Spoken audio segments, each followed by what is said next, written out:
같이 말씀 읽겠습니다. 오늘 말씀은 사도행전 3장 6에서 10절입니다. 시작.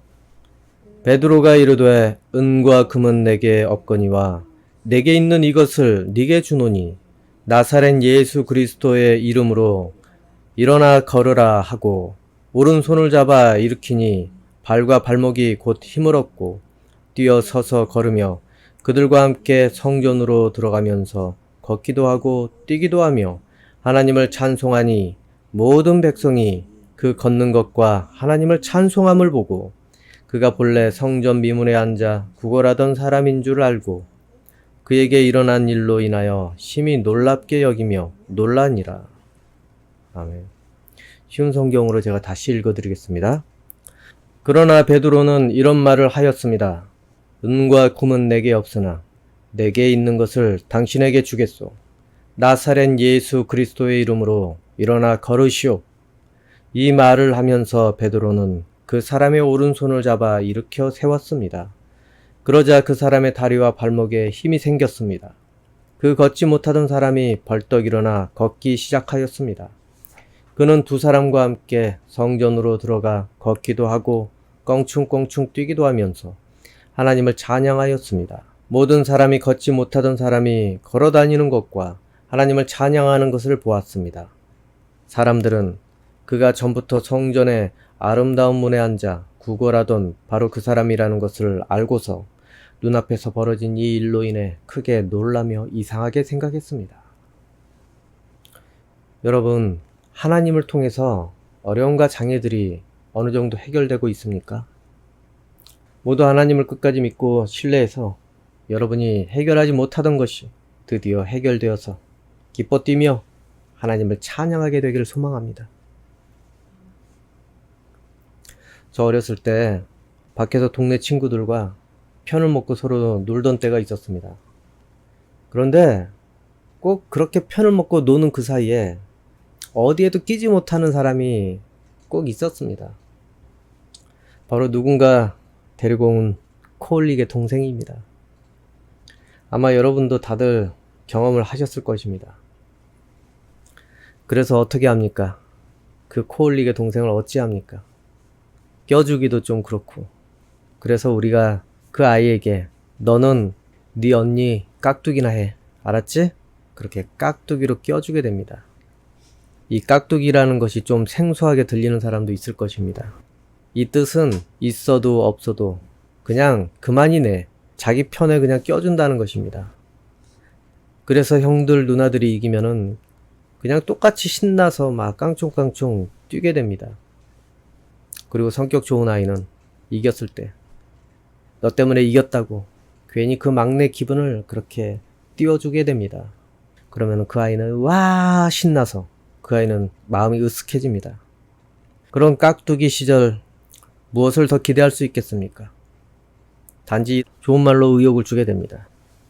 넌 할 수 있어. 그리고 또 뭐라도 하나 해내면은 야 정말 대단해. 최고다. 이런 말을 듣게 된 다음부터 자신감을 얻게 됩니다. 그렇게 칭찬을 듣고 난 다음에 더 익히고 싶어하고 더 배우고 싶어합니다. 그래서 그 깍두기가 무엇인가 제대로 할 수 있는 존재로 점점 성장하게 된다는 것입니다. 여러분 혹시 교육의 정의가 무엇인지 아십니까? 옥스퍼드 사전을 찾아봤는데 옥스퍼드 사전에 교육이라고 정의를 내린 것이 이렇다고 합니다. 사회생활에 필요한 지식과 기술을 가르치고 인간의 잠재 능력을 일깨워 훌륭한 자질, 원만한 인격을 갖도록 이끌어주는 일이라고 합니다. 즉 그 인간의 잠재된 능력을 이끌어내주는 것을 그 행위를 교육이라고 하는 것입니다. 잘하든지 못하든지 간에 자신감을 심어줘서 잘하게 해주는 것, 그것이 교육입니다. 그런데 그것은 깍두기 시절에는 가능했습니다.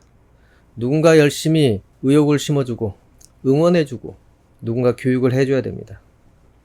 잠재된 능력을 이렇게 캐서 보여줘야 됩니다. 그런데 깍두기 시절 이후에는 그게 아니라는 것입니다. 조금 달라지는데 누구도 응원해주지 않습니다. 깍두기 시절을 벗은 이후에 처음 알게 되는 것은 자신은 아무것도 아니라는 것을 깨닫게 됩니다. 우리 인생을 한번 생각을 해봅시다. 우리는 부모님의 깍두기로 그렇게 태어나 살게 됩니다. 부모님께서 뭘 해도 잘했다고 하십니다. 그리고 이것저것 의욕을 주기도 하고 또 꾸중을 주시기도 하시고, 그러면서 우리는 부모님 인생에 그렇게 껴서 살게 됩니다. 그런 이후에 성인이 되어서 이제 정식으로 인생을 꾸려나가며 깨닫게 되는데, 난 아무것도 아니었구나. 깍두기였구나. 내가 내 능력으로 인생을 산 것이 아니라 부모님의 돌봄으로 인해서 내가 이렇게 살았던 것이구나. 물론 이것도 철이 들었을 때는 그렇겠지만 언젠가는 아마 깨달을 날이 오게 될 것입니다. 아무튼 우리는 난 할 수 있다, 넌 할 수 있어, 뭐 이런 말 덕분에 자극을 받아서 의욕을 가지고 자신에게 잠재된 능력을 아마 이끌어내며 살아왔을 것입니다. 그리고 배우고 익히게 되었을 것입니다. 이후에 깍두기 시절 그 뒤에는 거대하고 복잡한 세상을 만나게 됩니다. 그 세상을 마주한 이후에 난 아무것도 아니었음을 결국 깨닫게 됩니다. 그리고 그것을 깨달아야지 그 다음 세상으로 들어갈 수가 있는 것입니다. 왜냐하면 그 세상에 맞는 교육을 해야 되기 때문에 그렇습니다. 난 할 수 있다로 깍두기 시절을 벗은 다음에 이제는 이처럼 난 아무것도 아니었음을 깨달아야 그 사람은 결국에 발전할 수 있는 그런 존재가 된다는 것 꼭 기억하시기 바랍니다. 오늘 본문을 보겠습니다. 오늘 본문에서 이 베드로는 예수님께서 하시던 일을 이제 하기 시작을 했습니다. 이전까지는 예수님께서 하시던 것을 그저 구경만 하고 놀라워했을 뿐이었습니다. 그런데 이 베드로가 드디어 예수님께서 하시던 것을, 구경만 했던 것을 이제는 하게 되었다는 것입니다.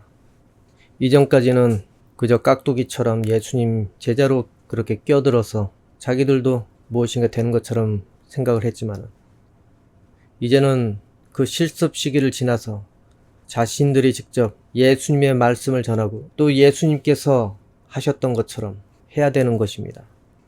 이제는 정말로 실전입니다. 그들 손에 예수님의 복음이 달려 있습니다.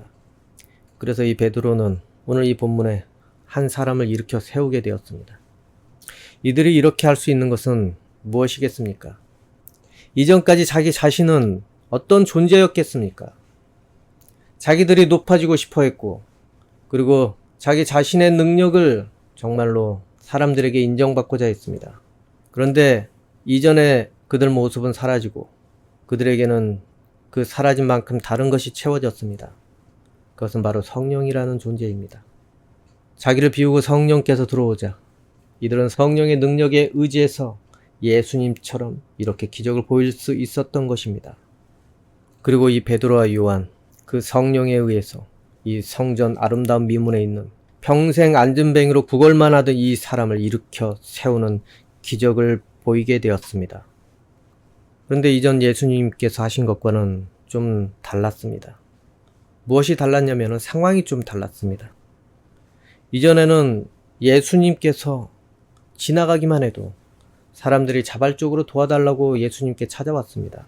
불쌍히 여겨달라고 했습니다. 돈을 달라고 한 것도 아니었고 낫기를 원한다고, 낫기를 바란다고 그렇게 예수님께 간구를 했었습니다.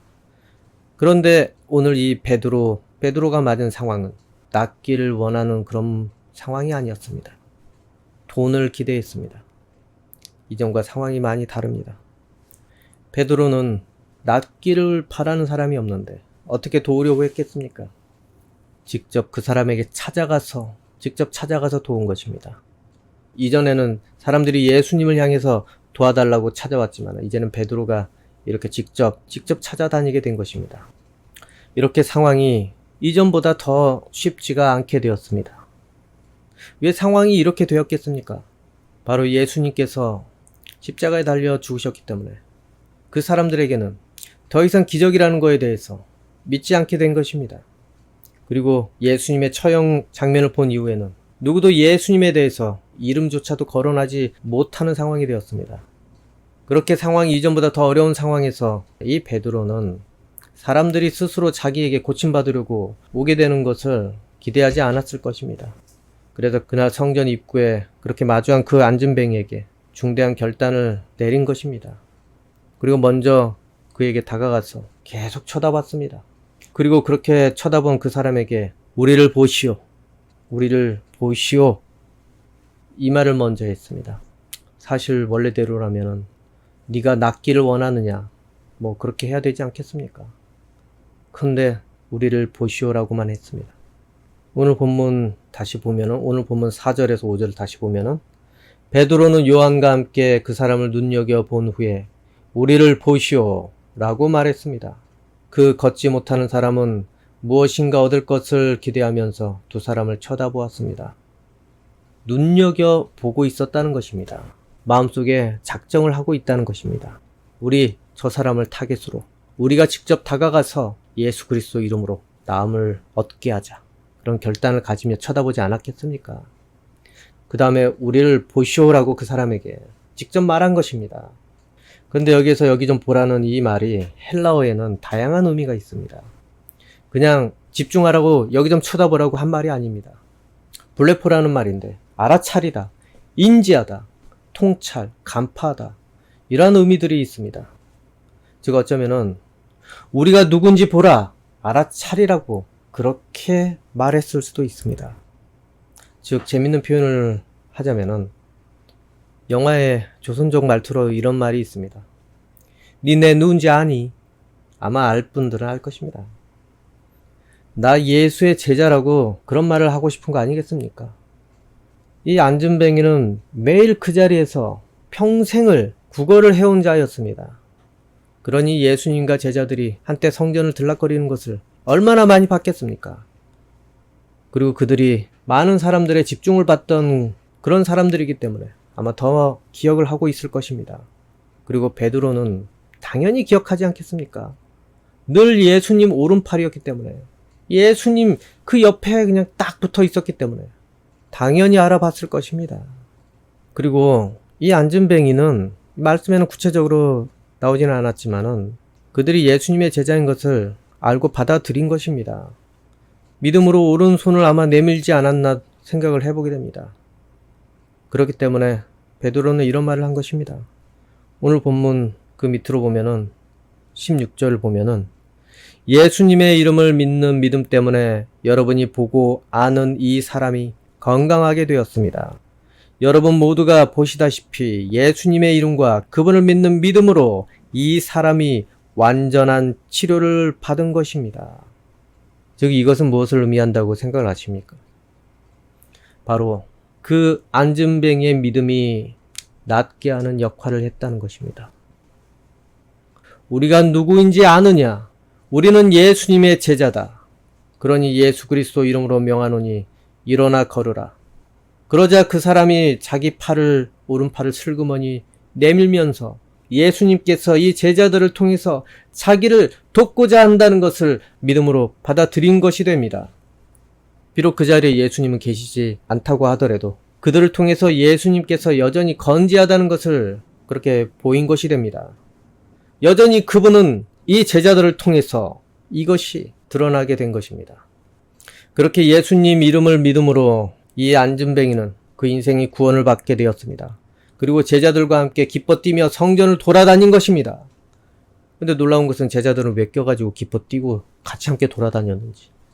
자기들도 자기들에게 일어난 이 기적에 너무나 감격한 것입니다. 그러니 이 안준뱅이를 데리고 그렇게 뛰어다니는 거 아니겠습니까? 그리고 그것을 본 사람들은 너무나 놀랐습니다. 너무나 놀랐습니다. 이전에는 예수라는 그 선생이 저렇게 했는데 지금 이 사람들은 누구의 권세로 이렇게 했을까? 그러면서 너무 놀라지 않겠습니까? 그래서 사람들은 베드로에게 능력이 있다고 생각을 했습니다. 혹시 이 사람이 진짜 선지자 아닌가? 이전에 그 예수는 가짜였나 보다. 이 사람이 진짠가 보다. 그리고 또한 메시아가 아닌가 생각을 했을 수도 있습니다. 그런데 이러한 그들에게 베드로는 이런 설교를 하게 됩니다. 오늘 본문 아래 11에서 13절을 보면은 그 사람은 베드로와 요한을 꼭 붙들고는 놓아주질 않았습니다. 사람들이 모두 놀라 베드로와 요한을 보러 솔로몬 행각이라 부르는 곳으로 몰려들었습니다. 베드로가 이 사람들을 보고 말했습니다. 이스라엘 백성 여러분, 왜 이 일로 놀라십니까? 왜 그런 눈으로 우리를 보고 계십니까? 우리의 능력이나 우리의 경건함 때문에 이 사람이 걸을 수 있게 되었다고 생각을 하십니까? 우리 조상의 하나님이신 아브라함과 이삭의 야곱의 하나님께서 그분의 종이신 예수님을 영화롭게 하셨습니다. 여러분은 예수님을 넘겨주어 죽게 했습니다. 빌라도가 그분을 풀어주자고 선고했을 때도 여러분은 빌라도 앞에서 그분을 부인했습니다. 그리고 16절에서 19절, 예수님의 이름을 믿는 믿음 때문에 여러분이 보고 아는 이 사람이 건강하게 되었습니다. 여러분 모두가 보시다시피 예수님의 이름과 그분을 믿는 믿음으로 이 사람이 완전한 치료를 받은 것입니다. 형제 여러분, 저는 여러분들이 여러분의 지도자들처럼 예수님이 어떤 분이신지 잘 알지 못하여 이런 일을 행했다는 것을 압니다. 하지만 하나님께서는 모든 예언자들을 통해 예수 그리스도께서 고난을 당하실 것이라고 미리 말씀하셨던 것을 이렇게 이루셨습니다. 그러므로 여러분은 회개하고 하나님께로 돌아오십시오. 그리하면 여러분의 죄는 씻음받을 것입니다. 이렇게 베드로는 자기 자신들을 이상하게 여기던 그 사람들 앞에서 나는 예수님의 제자다. 이 기적이 일어난 것은 바로 예수님의 이름 때문이다. 너희가 죽인 예수님의 이름 때문에 그분의 권세로 우리가 이렇게 기적을 행한 것이다. 우리가 경건해서도 아니고 우리 능력으로 한 것도 아니라 바로 예수 그리스도 이름을 믿고 받아들였기 때문에 그 이름으로 인해서 이렇게 되었다고 이렇게 설교를 한 것입니다. 그러니 어서 빨리 여러분들도 예수님의 이름을 믿고 자신들이 저질렀던 그 참혹한 죄를 회개를 하라는 것입니다. 또한 예수님의 이름의 권세가 이렇게 놀랍다는 것을 증명을 했습니다. 이전에는 단지 여러분도 몰랐기 때문에 그렇게 예수님을 저주하고 그렇게 예수님을 조롱을 했겠지만 이제는 이렇게 능력이 있는 것을 보게 되었으니 그리고 듣게 되었으니 어서 깨닫고 빨리 예수님을 믿어서 하나님께 돌아오라고 그렇게 한 것입니다. 여러분, 이 상황은 물론 거의 2000년 전에 예루살렘 솔로몬 행각에 그 유대인들이 마주한 그 상황이지만 시간을 초월해서 여러분도 그들과 시간과 상황만 좀 다를 뿐 비슷할 수도 있다는 것입니다. 예수님이라는 존재는 그들 눈에서 사라졌습니다. 그럼에도 그들은 베드로를 통해서 이 예수님의 이름의 권세를 이렇게 겪게 된 것입니다. 그 이름을 통해서 이런 놀라운 능력이 일어난다는 것을 그들은 이제 듣고 또 알게 되었습니다. 어쩌면 여러분들보다 그들에게는 더 큰 믿음이 요구될 수도 있습니다. 왜냐하면 그들은 얼마 전에 십자가에 죽임을 당한 그 예수님을 눈으로 똑똑히 봤기 때문에 그렇습니다. 그것 때문에 예수님의 이름을 믿는 것이 얼마나 저항이 많겠습니까? 그리고 그들은 직접 예수님을 모욕하고 조롱하고 침까지 뱉고 때로는 어떤 사람은 뒤에서 때리기도 했을 것입니다. 그것을 회개하고 잘못을 용서받는 것은 더 큰 많은 마음의 저항이 찾아오게 됩니다. 그런데도 그런 상황인데도 불구하고 그 이름의 능력이 이렇게 놀라운 일을 하게 되자 많은 이들이 자기들이 했던 모든 죄들을 괴로워하면서 회개하게 되었습니다. 그리고 그 이름을 믿게 되었습니다. 사도행전 4장 4절을 보면은 그러나 베드로와 요한의 설교를 들은 사람 중에서 많은 사람들이 믿음을 갖게 되었는데 그 수가 5,000명 정도나 되었습니다. 바로 베드로가 이렇게 그 안전뱅이를 일으키게 한 이후에 그리고 사람들 앞에서 예수 그리스도를 증거한 이후에 무려 5,000명이나 예수님의 이름을 믿고 회개했다는 것입니다. 지금 여러분은 더 쉽습니다, 여러분. 그 당시보다 더 쉽다는 것입니다. 그 당시에 예수님을 믿는다는 것은 정말로 사회생활을 내려놔야 할 수도 있습니다. 모든 사람들 눈앞에서 반역자로 그렇게 처단을 받는 그 사람을 믿고 따른다는 것이 쉽겠습니까? 하지만 여러분은 어떻습니까? 예수님을 믿는다고 해서 여러분이 사회적인 생활에 지장이 생기겠습니까? 물론 사회생활이 쉽지 않는 것은 사실입니다. 하지만 그들보다는 예수님을 받아들이고 믿는다는 것이 어쩌면은 저항이 크지 않을 수도 있습니다. 여러분, 지금 여러분도 예수님께서 눈앞에 보이지 않는 상황은 동일합니다. 그러나 그 이름의 권세와 능력이 있는 것은 그때나 지금이나 동일하다는 것입니다. 예수님의 이름을 통해서 똑같이 여러분에게도 그 권세가 임한다는 것입니다. 그리고 예수님의 이름을 이 설교를 통해서 또 그때처럼 베드로가 전했던 것처럼 지금도 여러분은 전해 듣고 있습니다. 여러분, 예수님 그 이름은 여러분 인생을 구원할 그런 능력과 권세가 있다는 것을 꼭 받아들이시길 바랍니다. 여러분에게 분명히 건재하시다는 것을 드러내게 되실 것입니다. 그러니 여러분, 예수님 이름을 전적으로 믿고 그대로 살기 원합니다. 여러분 능력으로는 이 세상이 만만치 않습니다.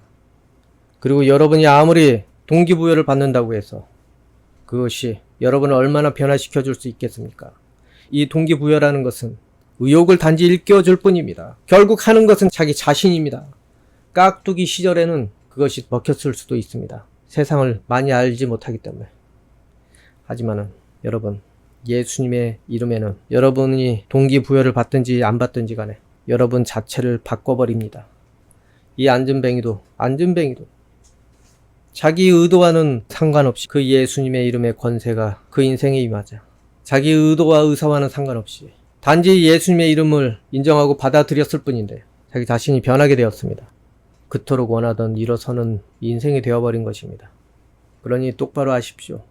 예수님의 이름의 능력을 알았기 때문에 나는 할 수 없을지라도, 나는 비록 아무것도 아닐지라도 예수님 그 이름의 능력을 통해서 나는 할 수 있게 되리라고 그 이름에 소망을 가지시기 바랍니다. 이 안전뱅이 그 당시에 깍두기였습니다. 깍두기나 마찬가지입니다. 누구에게도 도움을 못 주던 그 깍두기 인생 아니겠습니까? 그리고 장애가 있어서 부정하다고 성전도 못 들어가는 그런 신세였습니다. 그런데 걷고 뛰면서 당당하게 성전에 들어가게 되었습니다. 여러분도 마찬가지입니다. 아무리 보잘것없는 깍두기 인생 같더라도 예수님의 이름이 여러분을 변화시켜 주실 것입니다. 그러니 하나님의 말씀에 여러분 반드시 귀를 기울이십시오. 분명히 여러분에게 이렇게 말하고 있을 것입니다. 여기 좀 보라고. 그렇게 성령께서 외치고 계실 것입니다. 여기 좀 봐라. 여기 좀 봐라. 너 내가 누군지 아니? 너 내가 누군지 아니? 그러면 어찌 해야 되겠습니까, 여러분? 알아차려야 되는 거 아니겠습니까? 이 설교를 들었을 때도 알아차려야 되고, 여러분이 길을 걷는 중에도, 은연중에도 너 내가 누군지 아니? 이런 생각이 든다면은 빨리 알아차리고 이 안전뱅이처럼 믿음으로 받아들여야 되는 것입니다. 예수님께서는 나의 주님이십니다. 예수님께서는 나의 구원자 구세주이십니다. 그렇게 시인을 믿음으로 해야 되는 것입니다. 그것을 믿고 받아들이고 이 안전뱅이처럼 그렇게 신뢰하게 되었을 때 여러분의 인생 가운데는 어떤 일이 일어나겠습니까? 이제는 깍두기 시절이 아니라 하나님의 이 말씀의 능력과 예수님 이름의 이 권세 덕분에 세상에서 내가 이제는 인정받는 하나님의 자녀가 되도록 여러분의 인생이 변화되게 된다는 것입니다. 이제 더 이상 안전뱅이로 어딘가 내가 북박이 시절로 되돌아갈 필요가 없습니다. 예수님께서 인도해 주시게 됩니다. 예수님의 말씀이 여러분에게 능력을 발휘하게 됩니다. 여러분, 그러니 어찌 해야 되겠습니까?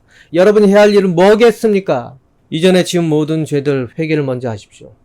여러분도 분명히 예수님을 우습게 여기고 무시하며 살았을 것입니다. 그리고 교회에 나온 이후에도 예수님의 뜻과는 상관없이 자기의 인생을 목적으로 이 교회에서 기도하고 빌고 그리고 행동하며 살았을 것입니다. 그 모든 죄들을 먼저 회개를 하십시오. 그리고 예수님께서 무엇을 바라는지 고민을 하면서 그대로 살기 바란다고 소망을 하고 기도하시기 바랍니다. 또한 주변 형제 자매에게 관심을 기울이고 하나님 나라에도 관심을 기울이고 그것이 잘 되길 바란다고 나는 하나님 편이라고 물론 지금 내 능력이 없어서 하나님 편에선 깍두기일 뿐일 수도 있겠지만 나는 하나님 편이라고 자기 정체성을 드러내기 바랍니다.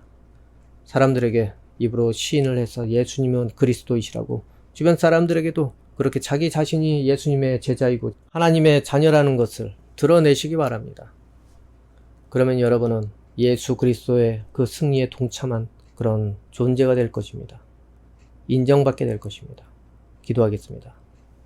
아버지 하나님, 우리가 여전히 인생을 살면서 내가 대단하다는 생각으로 그리고 또 내가 대단한 것을 인정받기 위해서 그렇게 인생의 목적을 잡고 살아가게 됩니다. 그런데 사람들은 내 바램만큼 알아주지 않습니다. 그런데 하나님께서는 이 부족한 우리 한 사람 한 사람을 받아주셨습니다. 그리고 내가 내 능력으로 아무리 인정받으려고 해봐야 낙심밖에 없다는 것 또한 가르쳐 주시고 오직 예수 그리스도 이름의 능력에 의해서 내 자신이 이제는 살아갈 수밖에 없다는 것을 또한 깨닫게 해주셨습니다. 그리고 그 능력이 내 자신의 능력보다 더 대단하고 위대하다는 것을 깨닫게 해주셨습니다. 아버지 하나님, 우리가 살면 살수록 내가 아무것도 아니라는 것을 점점 깨닫게 해주심을 너무나 감사합니다. 아버지, 이것을 통해서 이 아무것도 아닌 우리에게 아버지의 능력을 받아들일 수 있게 하시고 예수 그리스도 이름을 받아들일 수 있게 하신 것을 정말로 감사합니다. 아버지, 우리가 이제 아버지께서 원하는 훈련과 교육을 충분히 받아서 우리가 우리 안에 있는 성령의 능력과 그리고 우리가 말씀의 능력을 통하여서 아버지께서 주신 능력으로 아버지께서 바라시는 일들을 해나가기를 원합니다. 우리는 비록 초라하지만 아버지께서 하시는 일을 통해서 우리가 인정받을 수 있다는 것을 시인하고 깨달으며 살 수 있게 도와주옵소서. 이 깍두기 같은 인생 아버지께서 구원해 주셔서 인정받을 수 있는 존재가 되게 해주심을 정말로 감사합니다. 주님, 늘 우리와 함께 하시고 그리고 우리가 또한 아버지께 떨어지지 않도록 마음의 의욕을 주시기 원합니다. 그리하여 예수님의 능력을 통해서 우리가 하나님을 드러내고 예수님을 증거할 수 있는 올바른 도구된 자들로 변화되게 도와주옵소서. 예수님 이름으로 기도합니다. 아멘.